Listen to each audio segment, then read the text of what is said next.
გახსოვდებათ, რომ ყველა საქმე არის ზოგადად ინდივიდუალური და როდესაც თქვათ გვაქვს ისეთი მოცემულობა, როდესაც ბრალდებულები და არაერთი სისხლის სამართლის საქმე ასეთი თანამშრომლობენ გამოძიებასთან, აღიარებენ ბრალწარდგენილ ქმედებას, ანაზღაურებენ ზიანს, შეურიგდებიან დაზარალებულს, ეს კონკრეტულ შემთხვევაში საქმის გარემოებიდან გამომდინარე, რა თქმა უნდა, აქაც ბრალდების ხარჯის მიდგომა არის ინდივიდუალური. როდესაც ესეთი გარემოები არ გვაქვს სახეზე, არც ერთ ეტაპზე ბრალდებული არ აღიარებდა ბრალწარდგენილ ქმედებას. როდესაც დაზარალებულს გააჩნდა კონკრეტული პრეტენზია, რა თქმა უნდა, ჩვენ გამოვდივართ ამ გარემოებებიდან და ამის შესაბამისად ვაფასებთ კონკრეტული სასჯელი არის სამართლიანი თუ არა.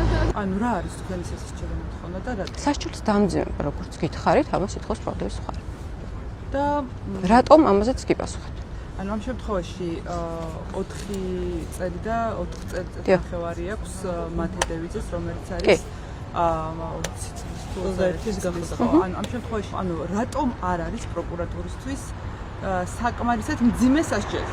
გიპასუხეთ ამაზე, იგივე კითხვას მისვავ. თეორიულად იყო უფრო ძირითადად. აი თეორიულად რას გულისხმობთ? მაშინ კონკრეტულად დამიტყავთ თუ თანამშრომლები. დიახ, როდესაც თეორიული ზოგადი პასუხი. თეორიული და ზოგადი არ არის, ყველა кейსთან მიმართებით ინდივიდუალურია. ნახეთ, მე არ ვიცნობ მათე დევიზეს. მე რომ ვიცნობდე მას კონკრეტულად როგორც პიროვნებას, არ ვიქნებოდი კონკრეტულ სისხლის სამართლის საქმეში პირი, რომელიც უჭერს მხარს სახელმწიფო ბრალდებას. გამომდინარე იქიდან, რომ მე არ უნდა მქონდეს მის მიმართ რაიმე სახის სუბიექტური დამოკიდებულებები. როდესაც საუბრობთ გარემოებებზე, მე ვსაუბრობ საქმეში არსებულ გარემოებებზე, ვითარებაზე და იმ ინდივიდუალურ მახასიათებლებზე, რაც კონკრეტულად საქმეში გამოიკვეთება. ამიტომ ნებისმიერ кейსთან მიმართებით რომელზეც ბრალდების მხარე დავასრულებ თუ შეიძლება. დასაგებია რომ არ აღიარებს ადამიანი, იმიტომ მე გეუბნებით კონკრეტულად არგუმენტაციას, რატომ მივიჩნევ, რომ უნდა ყოფილიყო ეს გასაჩივრებული. გითხარი.